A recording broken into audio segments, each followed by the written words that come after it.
Welcome to Maths and Science by IITian channel.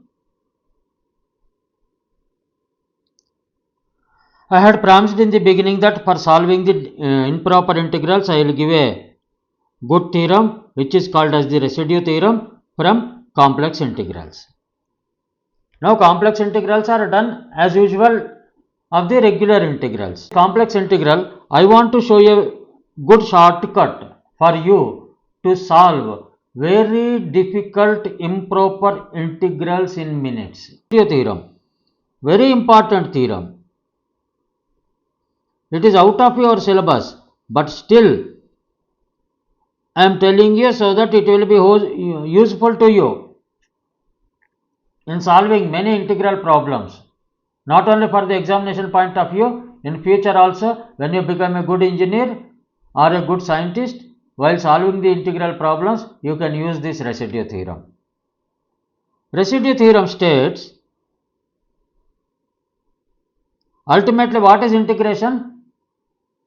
Integration is nothing but clubbing of everything. Integrate, clubbing of everything, sum of everything.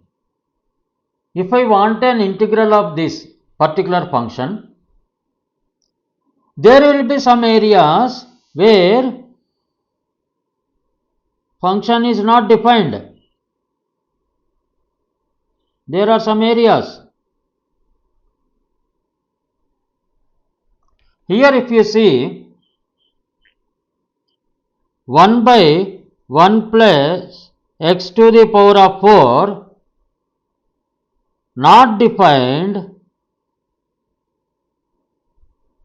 when 1 plus x to the power of 4 is equal to 0. When denominator becomes 0, this particular function is not defined. At which places? 1 plus x to the power of 4 is equal to 0 implies x to the power of 4 is equal to minus 1. There are 4 places where this particular function is not defined, hence integral cannot be calculated. Then integral when it is calculated, this is 1 let us say, this is 2 let us say, this is 3 let us say, this is 4. At these 4 places,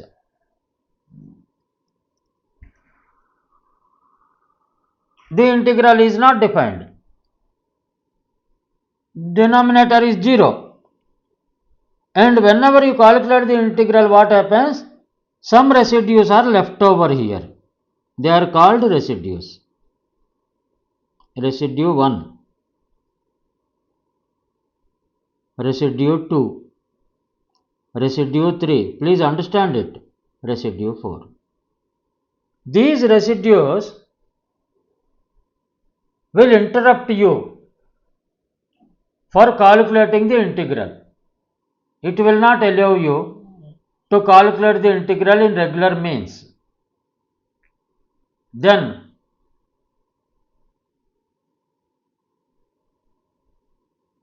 when Cauchy-Riemann equations are satisfied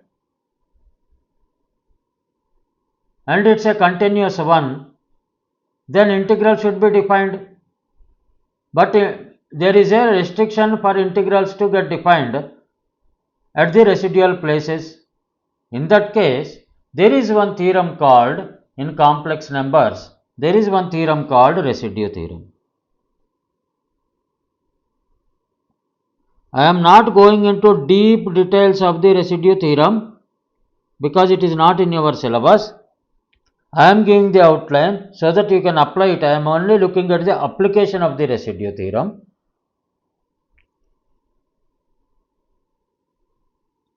This integral will be 2 pi I into sum of the residues. Then the problem comes how to find out the residues. That is equal to 2 pi I into residue sum.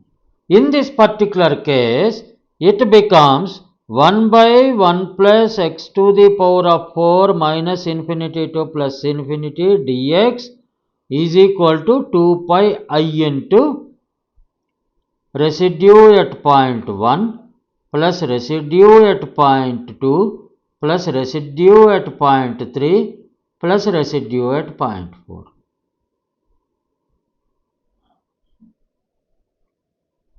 But when there is a further simplification method, why to adopt this whole thing to find out the integral? There is one thing called semicircle method.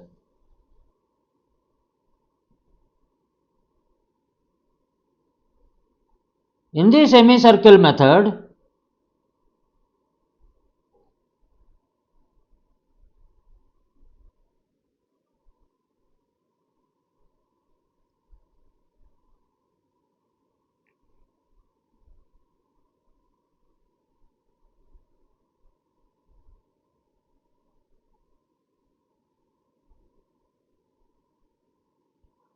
we can consider only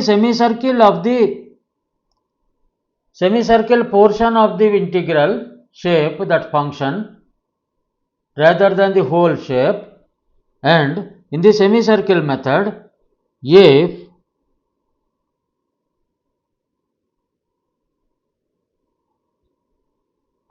limit, instead of x we will place it as z.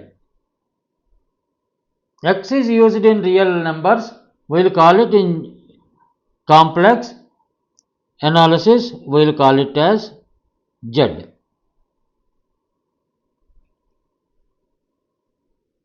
Integral function z dz is equal to 0, then we can use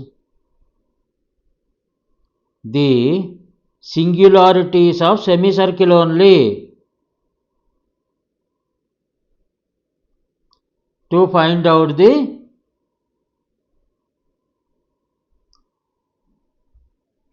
integral. Now, what is the given equation? Given equation is integral 1 by 1 plus z to the power of 4 dz. Let x is equal to z. Let us replace, call it as a complex number. Because nothing is given us that x is a real number or a complex number. X is equal to z, we replace it this way, and as limit z tends to infinity, because minus infinity to plus infinity, the limits. What happens to 1 plus z to the power of 4? It tends to 0. That means this condition is fulfilled. In that case, what we have to do? We have to draw a upper half of the semicircle.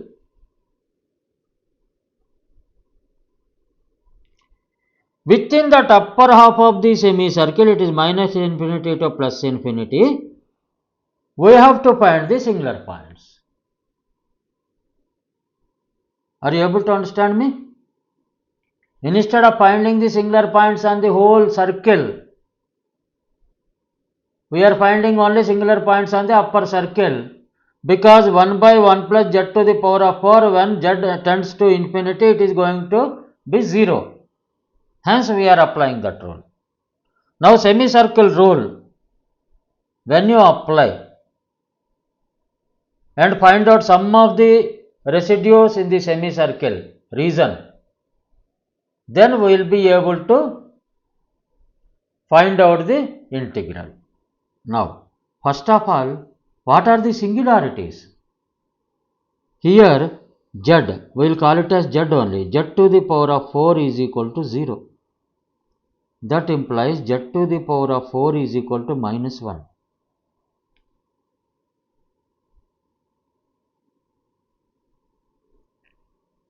When minus 1 comes,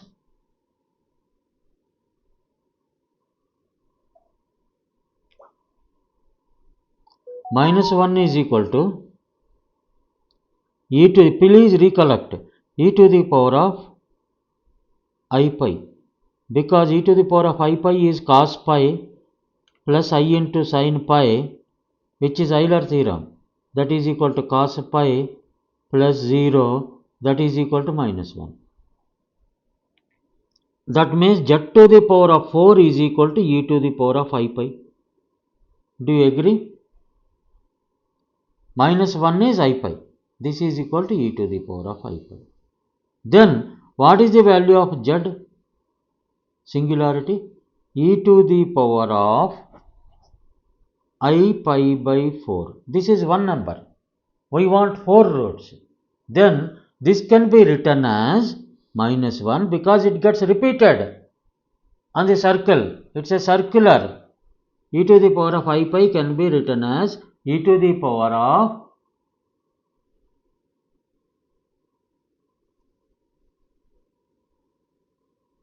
I into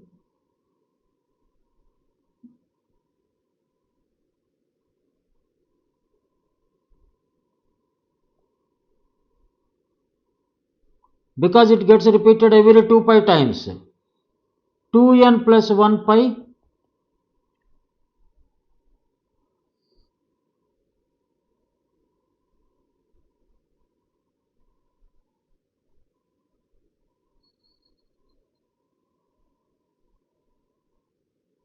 when n is equal to 0 it is I pi. When n is equal to 1 it will be 3 pi. Cos 2 pi is plus 1. You see, cos pi should be 0, cos value should be 0, cos value should be minus 1, cos pi is minus 1, cos 3 pi is minus 1, cos 5 pi is equal to minus 1. That implies cos 2n plus 1 pi is equal to minus 1 for n is equal to 1, 2, 3, etc.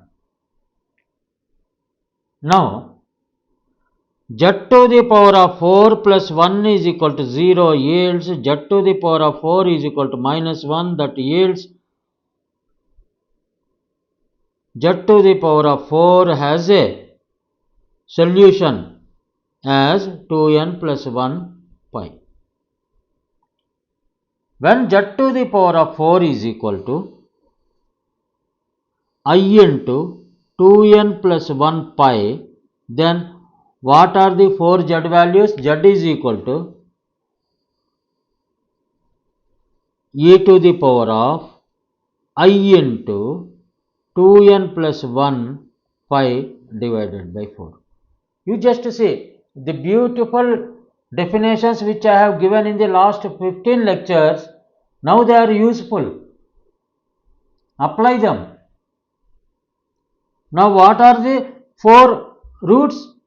Then the 4 roots of z will be, or the singularity numbers, where 1 plus z to the power of 4 is equal to 0 will be n is equal to 0, n is equal to 1, n is equal to 3.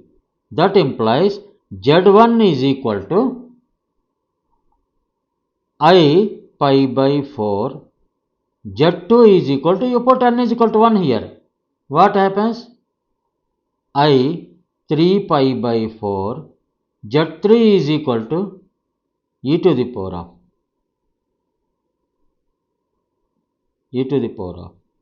I 5 pi by 4, put n is equal to, n is equal to 3 you put, z4 is equal to e to the power of I 7 pi by 4.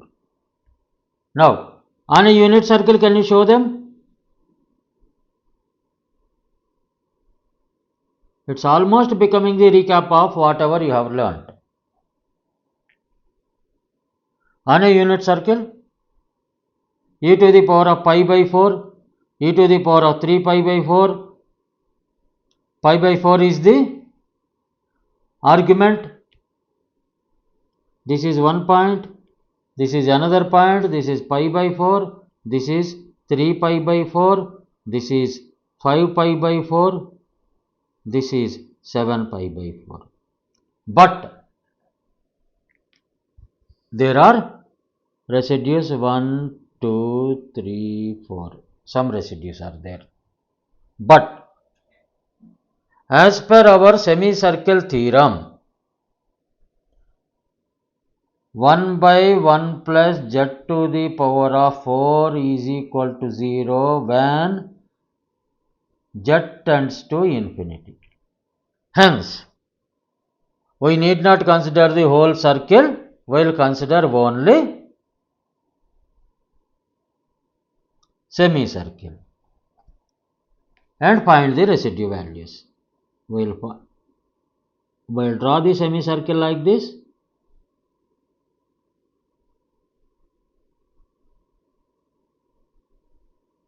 And this point is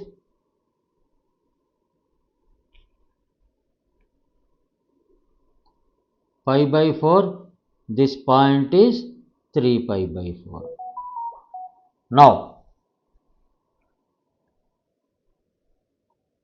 that means the singularities to be considered are singularities for residue calculations.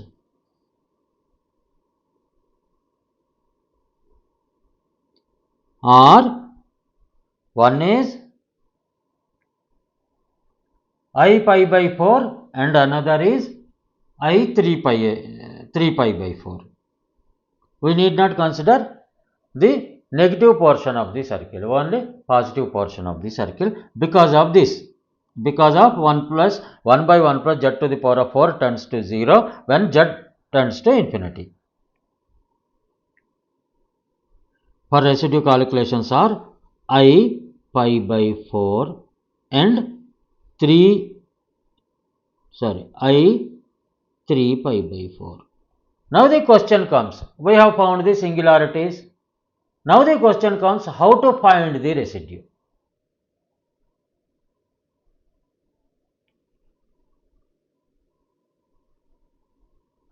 In this, if you see 1 by 1 plus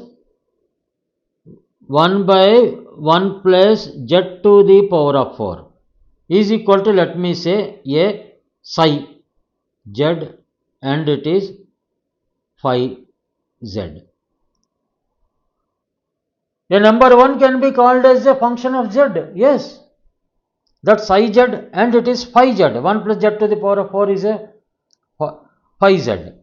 For residue calculations,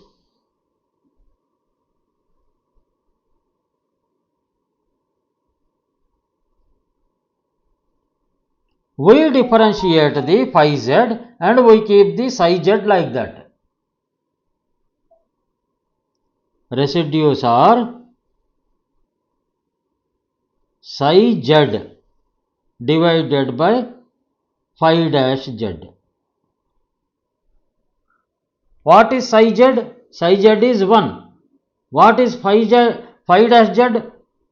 Phi z is equal to 1 plus z to the power of 4. It's a very important, implies phi dash z, that is differentiation with respect to z. 1 plus z to the power of 4 is 4z cube. It's a very important step. Very important. Simple step, but still very important. Don't miss out. Phi dash z is 4z cube. Now, residues will be calculated. Residue 1 is equal to at I pi by 4. That means residue at I pi by 4. This is residue 1. Some residue. Sorry, this is residue 2. This is residue 1. Residue at I pi by 4 is equal to 1 by 4 z cube, that is equal to 1 by 4 into What is z? Z is equal to e to the power of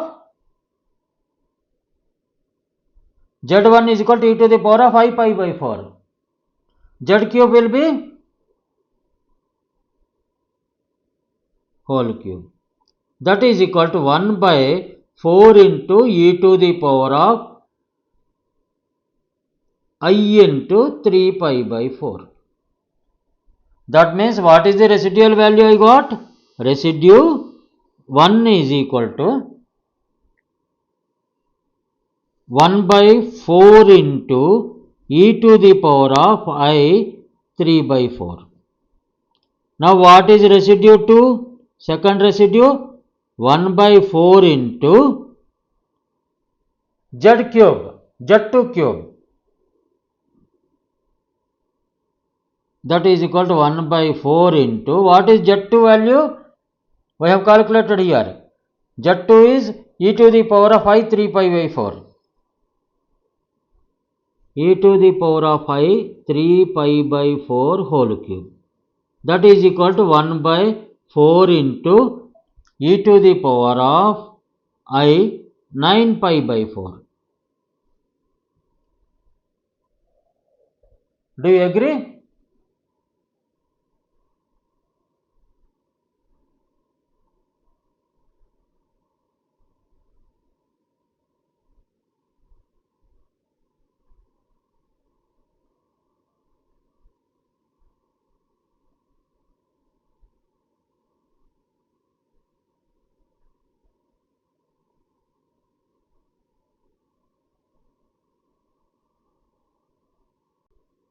This value becomes, residue 1 becomes 1 by 4 into e to the power of minus I 3 pi by 4, and residue 2 becomes 1 by 4 into e to the power of minus I 9 pi by 4. I think these values we can easily represent in cos theta plus I sin theta very easily. Then residue 1 becomes 1 by 4 into cos theta is cos minus 3 pi by 4 plus I into sin minus 3 pi by 4. These values I need not explain you how to calculate. 1 by 4 into cos minus 9 pi by 4, minus cos is plus, cos minus theta is plus I into sin minus 9 pi by 4. What is cos 3 by 4? Cos minus theta is equal to cos theta. That implies cos 3 by 4 minus is equal to cos 3 by 4. What is 3 pi by 4?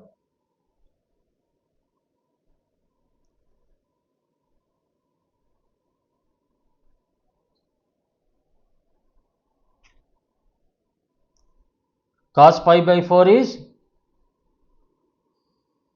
that is equal to cos pi by 2 plus pi by 4, that is equal to sin pi by 4. It is a positive value. Sin pi by 4 is 1 by root 2. Similarly, cos minus 9 pi by 4 is equal to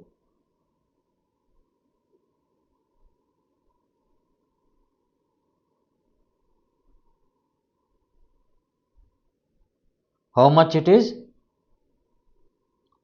Cos 2 pi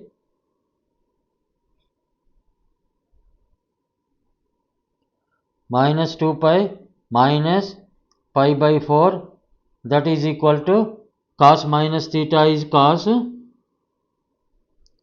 pi by 4, that is equal to 1 by root 2.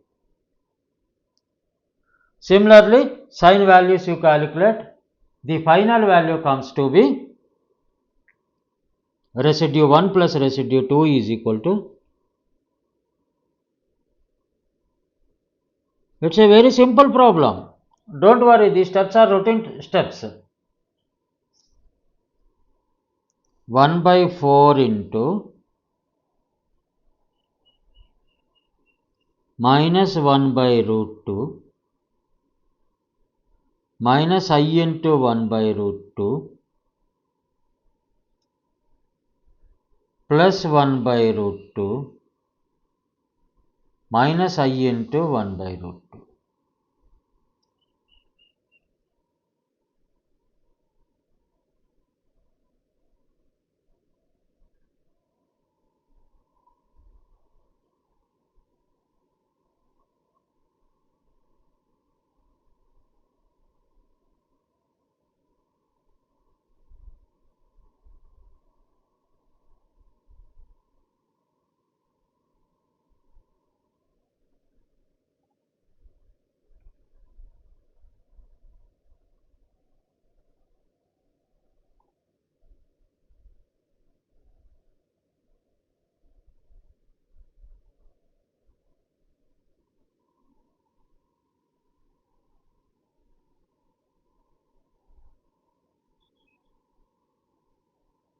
Cos 3 by 4 is, we made a small mistake here.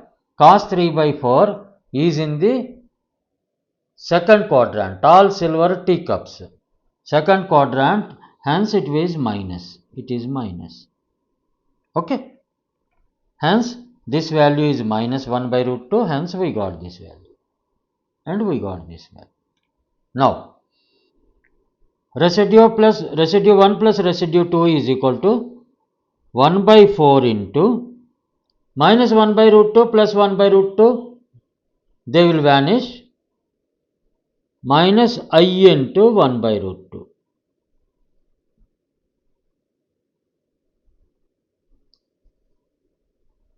That is equal to minus into minus is plus 1 by 4 into 1 by root 2 into I.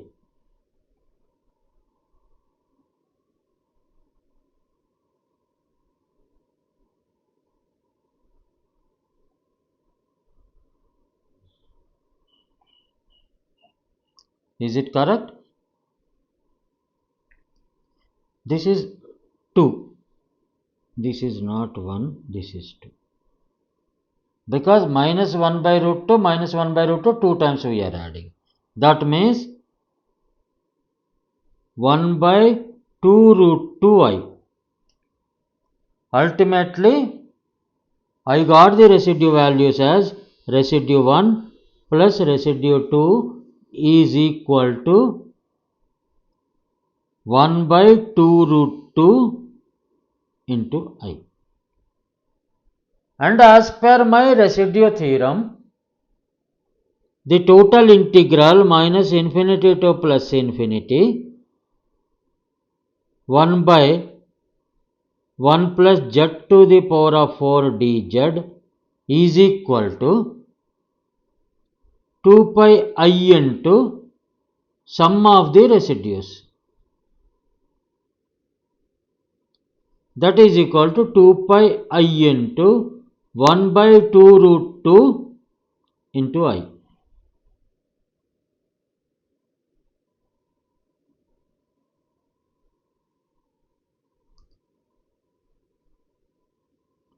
This will be minus.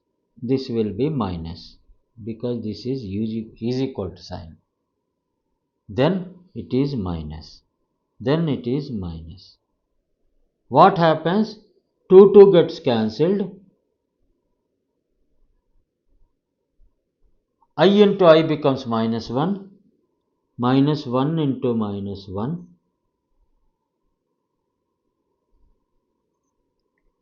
Into pi by root 2.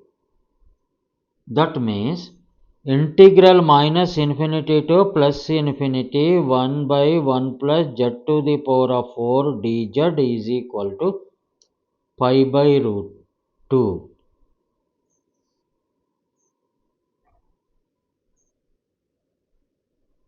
Or we can write it as pi root 2 by 2.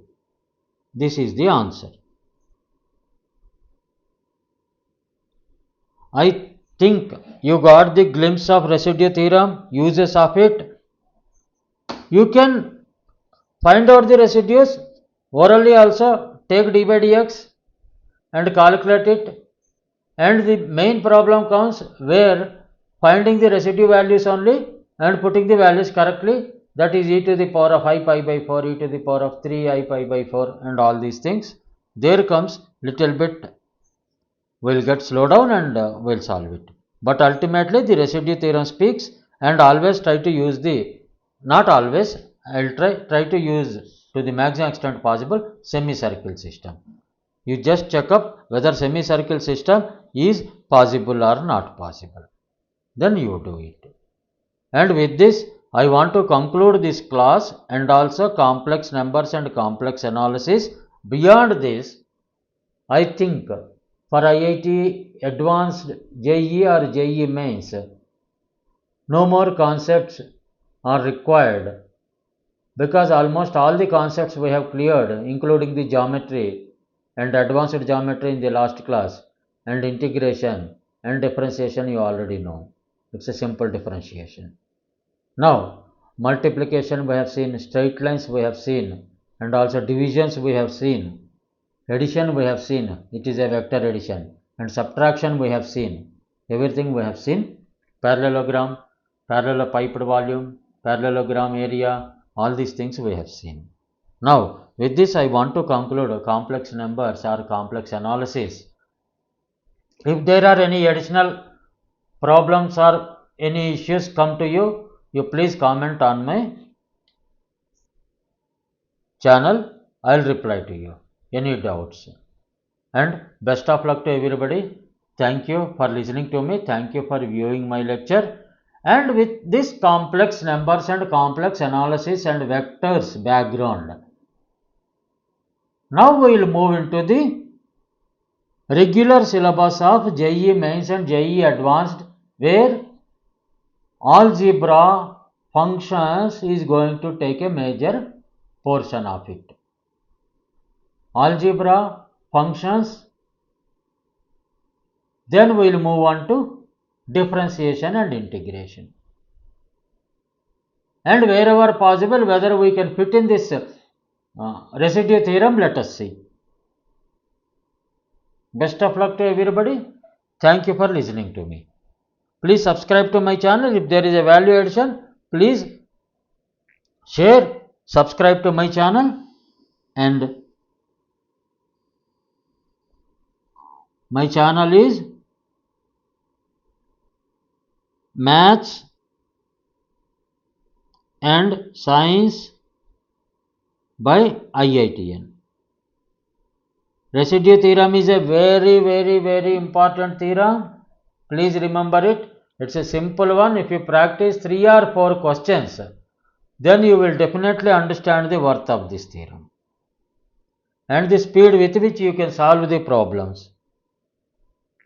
I will give one problem to you.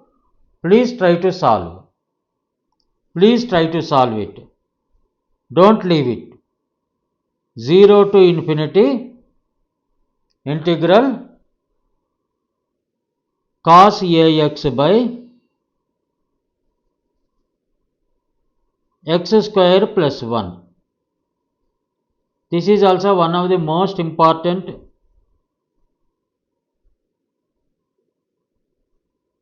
conceptual integral. Please try to solve it.